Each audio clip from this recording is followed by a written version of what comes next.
Okay, we now welcome on former NBA All-Star. You're always an All-Star. NBA All-Star Baron Davis. He has a new show coming out, WTF Baron Davis, January 20th, Fuse TV. I nailed that. Thank you. What's going on? B. Diddy. Man, just, trying to be an actor and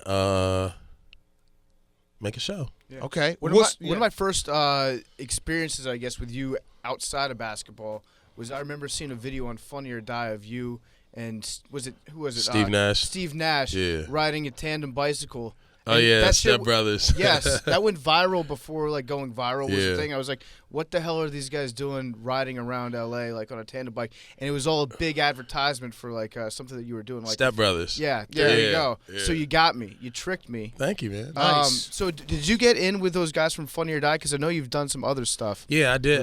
We started with Funny or Die and did a bunch of stuff. At the time, I had my own platform called IBeatYou.com. And it was social media for competition.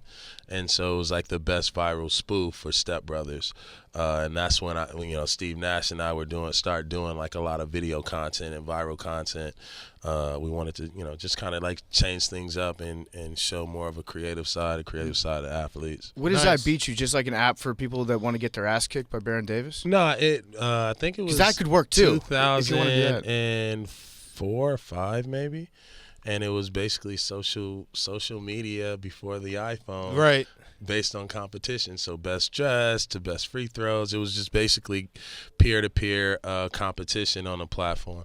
I mean, it should have been worth like $400 million. Yeah, but Fred Smoot actually it happened. It was too early. You're too ahead of the curve. Yeah. Okay, I like that. Yeah. So what's this show WTF Baron Davis? What's the premise for it? You're with your friends and it's a life in the day of so Baron it's Davis? like it's like a part of my life, right?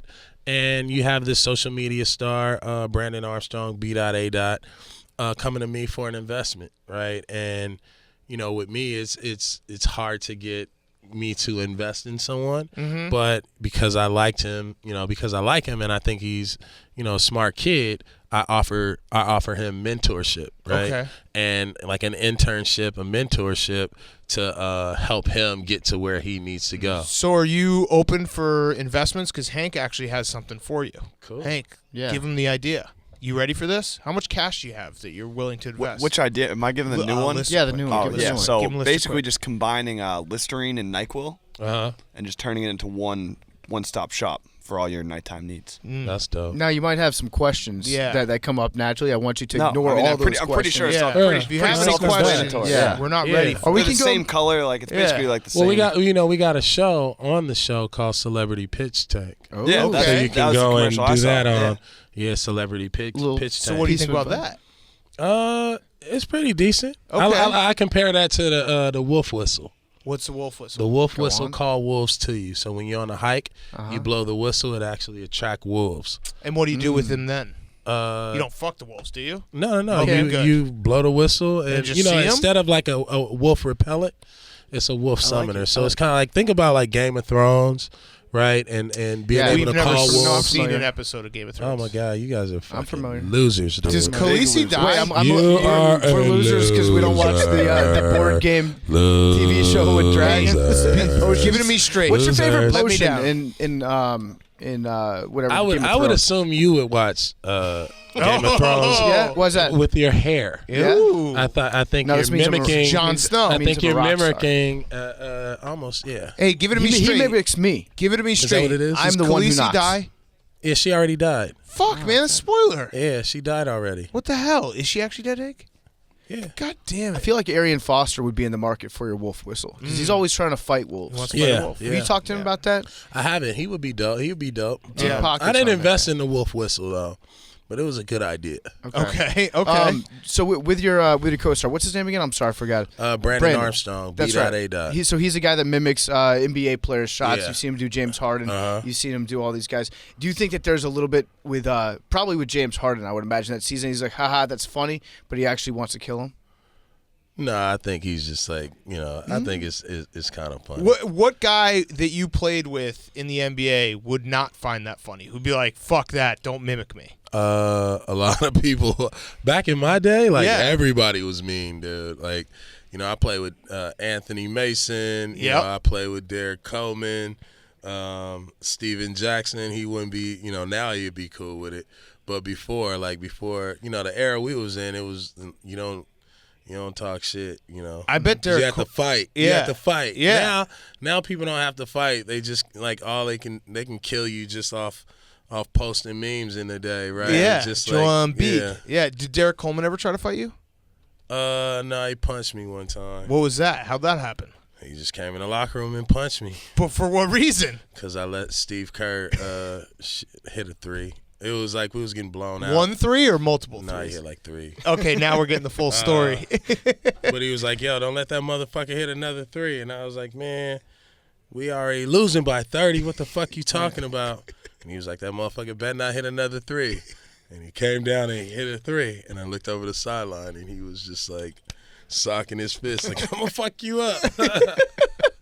And then we went back down and I think I went to the hole, missed the layup and fell. And all I could see was Steve Kerr running towards the fucking the wing, spotting up wide open, and you can see it in slow motion. I'm like hauling ass. He goes up, he gets the ball, he gets ready to shoot, and I'm like flying from half court, jump. He pump fakes, I fly by him. He takes one dribble, hits another 3. And after the game, Derek Coleman said, "What'd I tell you?" I said, "Man." Hey, why you do that? And that's what happened. That's Don't why he let Steve punched Kerr me. hit those threes. I was a rookie. I think I was a rookie. That's fantastic. I was gonna say, you think about punching him back, or you were too little at the time. No, not at the moment. Yeah. You know what I mean? If anything, I would have had to kick him in the knee and run somewhere, but it wasn't nowhere to run, so I had to go back to the bus. Derek, it's just certain dudes. You don't, it's like, why would I fight Derek Coleman? Right. You know what I mean? He's like a bear. You gotta you gotta go hunt somebody like Derek Coleman. You know what I mean? Sneak up on him. Skin him, put him, stuff him, put him on your wall. You cannot beat him up. You know what I mean? Right. It's like fighting a real bear. Who's the best trash talker you played for or against, or with or against? Steven Jackson was great at trash talking. Yeah. Oh my God, he was really good. He was great and he was intimidating at the same time.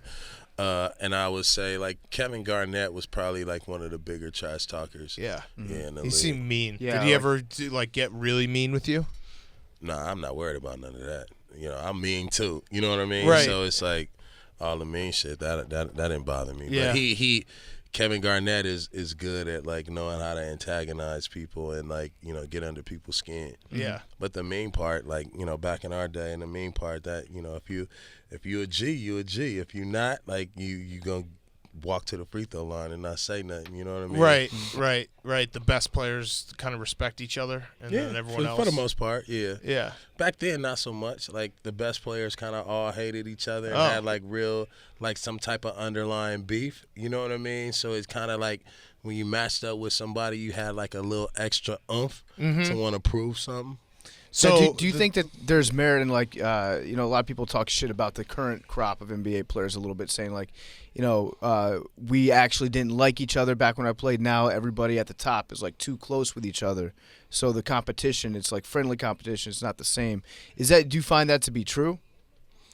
I think that times evolve, times change. Even when you got to think as the game evolved. I miss maybe the last 5 years because of injury, right? But if I was playing in those last 5 years, I can look and see that there were 30 guys who've been to my camp, Right. that are in the NBA. Who were little kids, right? They were little kids in my camp. So why wouldn't we be friends, right? Yeah. I think that, me coming into the NBA and seeing that everybody had to pretty much have their own clique, right, or their own support group to support them.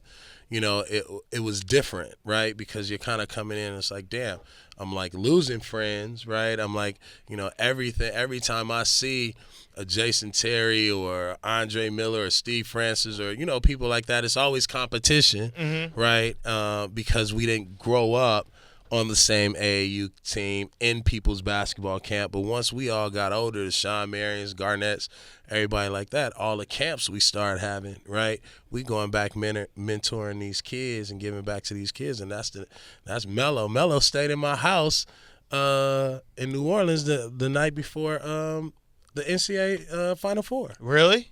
That's crazy. Is that a violation? Did you just admit to an NCAA violation? No. Strip Syracuse their title. We can go back and get Jim Boeheim in trouble. I said he stayed at my house the night before, like he came over my house. Yeah. Stayed, hung out. He bought his own food? Nah. Oh, so he got you gave him We food. didn't eat. Yeah, there you go. Okay. Nice. You know what? You white boys always trying to get some black people in trouble, man.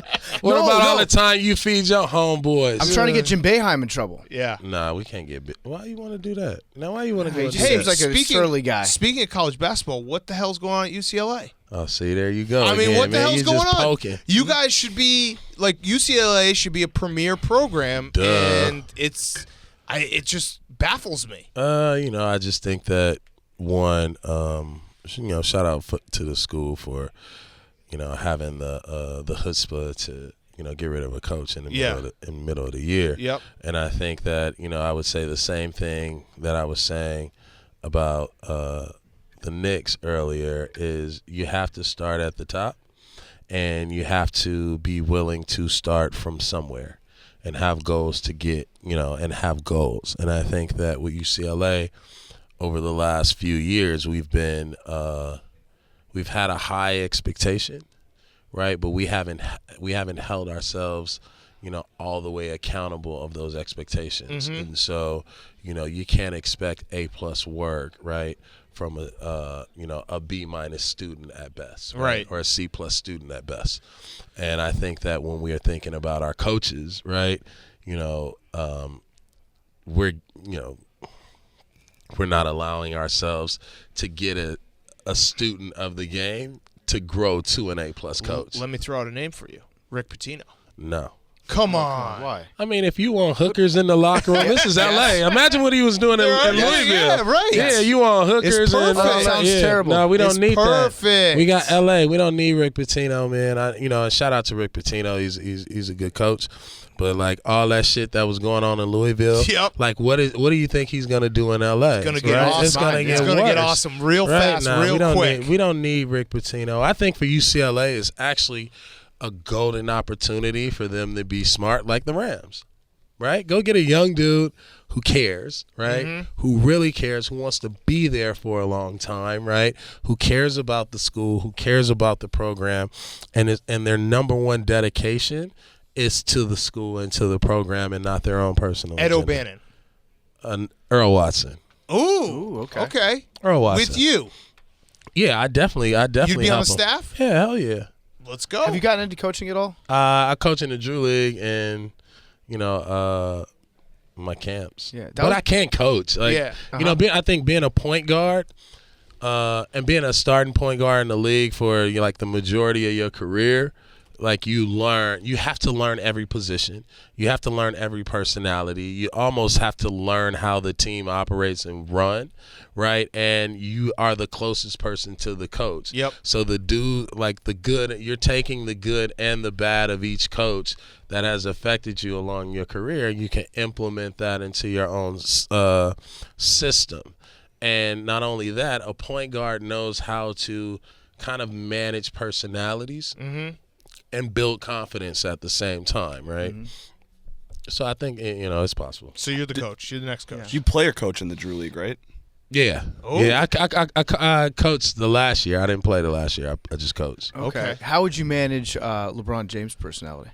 You have to challenge LeBron, right?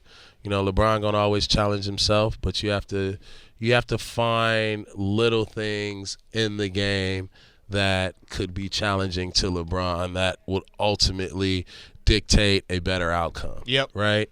And so for me, like my challenges to LeBron would be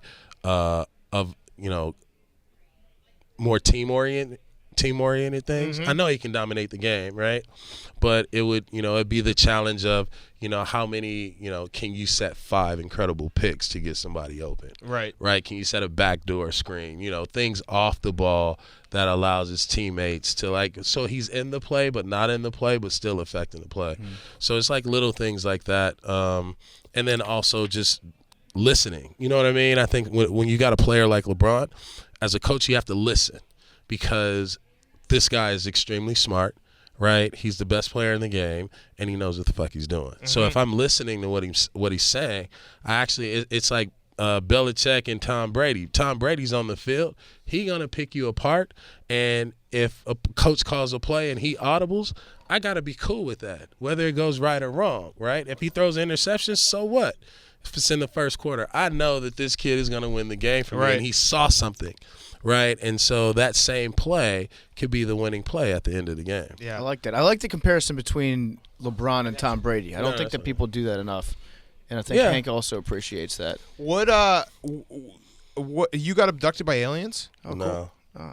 They asked me that on the last podcast. It's just some dumbass New York shit. And it's a dumb. I was on a dumb podcast with a dumb dude named Neil Brennan. Okay. And he we were cracking jokes and talking like this. And if I were to tell an alien story, I'm sure you guys wouldn't believe me. You know what I mean? No, I would. We're joking around. Yeah, I definitely would.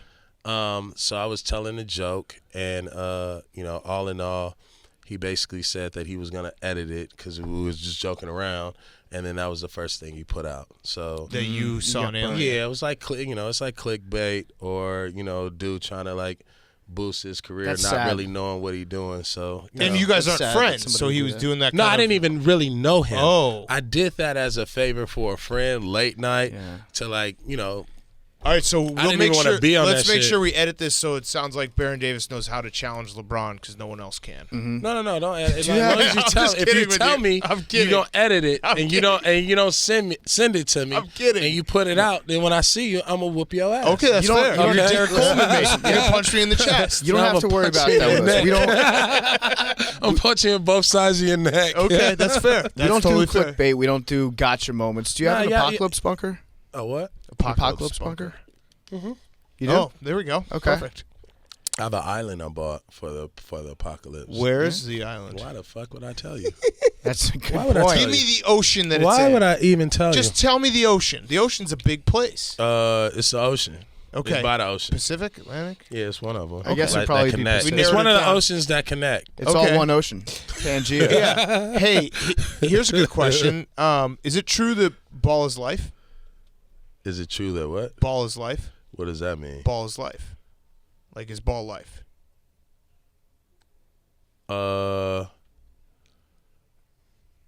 Like the website? No, Or like- ball Ball is life. life.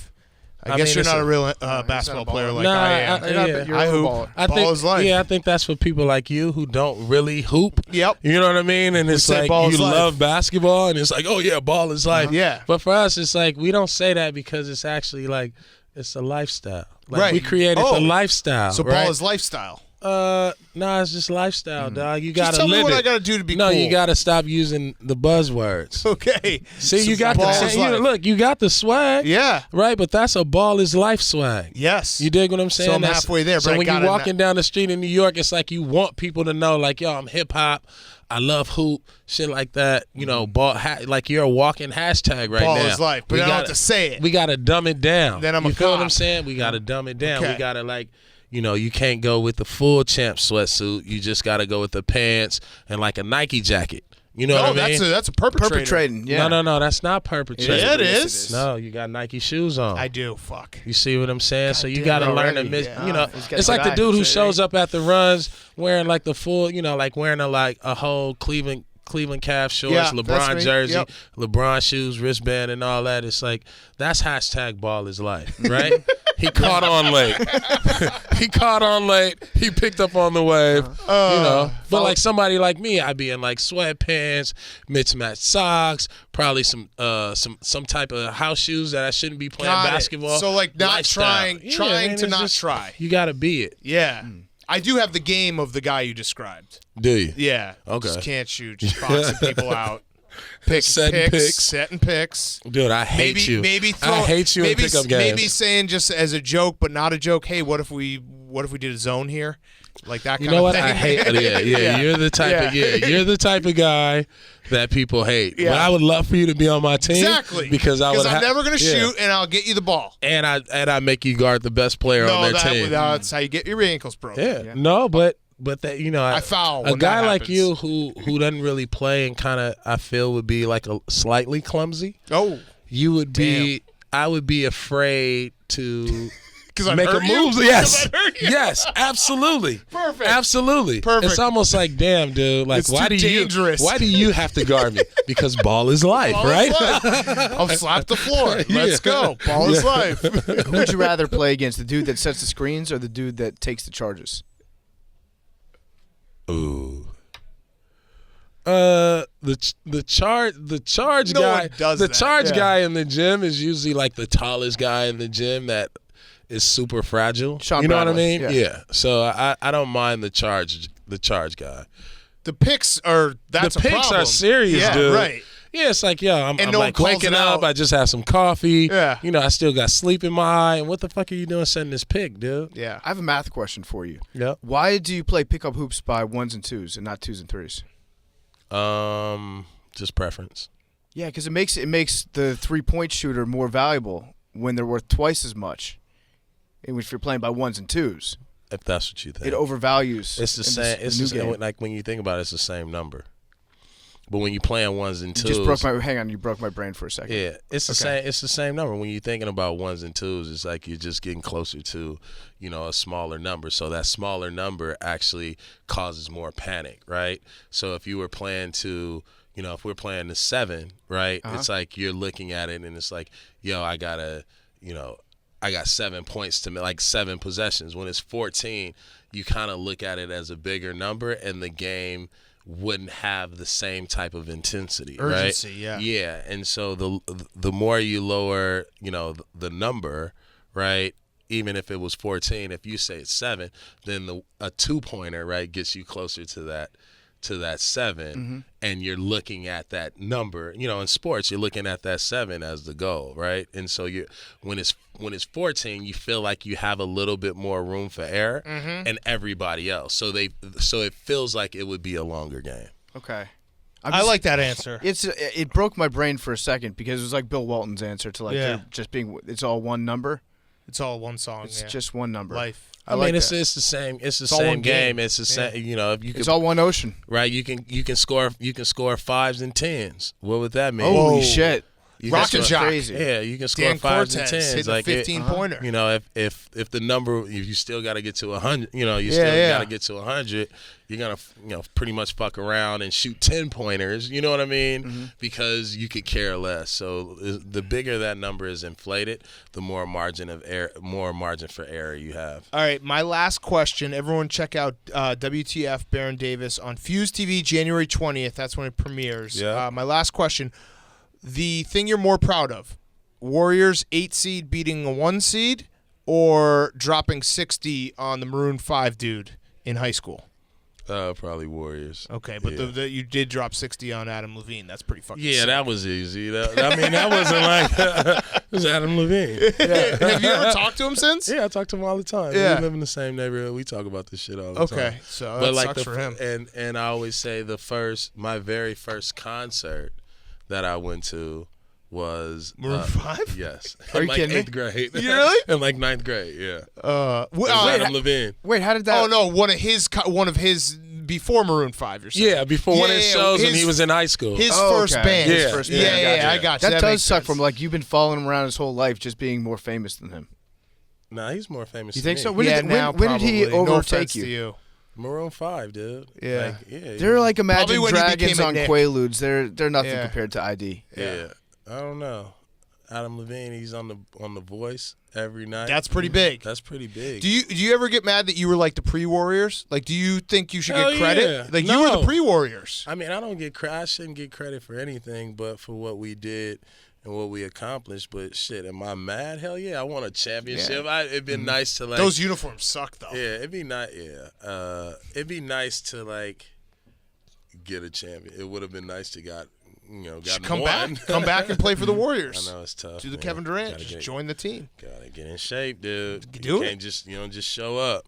Yeah, you probably could, right? No. Just be the 12th guy. Be the Derek Coleman. Try to fight anyone. Tell Draymond if he lets someone hit a three, you're gonna punch him, kick him in the nuts.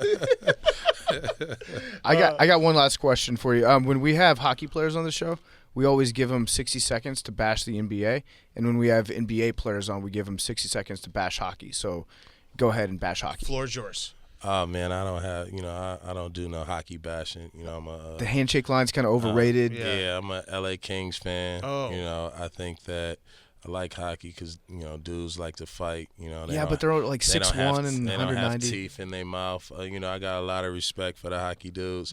I grew my beard because of the hockey guys. Oh. Did you think James Harden is swagger jacking you? Nah, I think he just a little bit though. I think he got his own style, man. That ain't my beard, right? He got his own beard. I took the flow from the hockey guys because they wouldn't shave and they run for the playoffs. Yep. And that's how I got my beard during the playoffs for the Warriors and kind of like got the whole fear the beard thing. That's when that launched. So no disrespect on the hockey people. You know what I mean? I like hockey. It's one of my favorite sports to kind of play. Like my hidden talent, I'm great on skates. Really? Yeah, I fuck you up, dude. You wanna play? All right. I think you want to fuck me up for like many different reasons. I want to hockey fuck you is up one of them. A lot your of hashtag Ball's life. Yes. Yeah, I know. It's going to be so tough for us to get over that. I'm so upset. But I'll set a pick for you if you want to be all right, if guard. you set a pick, we're good. Yeah. Hard pick. Yeah, that's all I need. You'll be shooting and guard threes. the other team best player. Oh yeah, open all the time. All right, Baron, thank you so much. It's been fun. Good luck with the new show. Everyone go watch it. Fuse TV, WTF Baron Davis, premiering January 20th. Congratulations on having the #1 show. Oh, thank you. Show. Appreciate it. It took you long enough to give us a compliment. Wait, here we are. Is it called WTF or what the fuck? You can't say what the fuck, so you got to say WTF Baron Davis. Yeah. But did it hurt you giving us a compliment? I mean, we literally did this whole show just for you to give us a compliment. Now we can it didn't hurt. It didn't hurt. I mean, everybody in here just seems to be talking about, we got the #1 show. We got the #1 show. Like, we got the #1 show. We got the #1 show. Like, so fucking what, dude? I don't even know these motherfuckers. You know what I mean? Now that I know y'all, congratulations. Oh, y'all cool. Thank you. I see why you have the #1 show. No problem. Ball is life. Ball is life. Ball is life, baby. It'd be a real shame if that apocalypse bunker thing blew up and you got burned again by a random podcast. Real shame. I know. Thanks, man.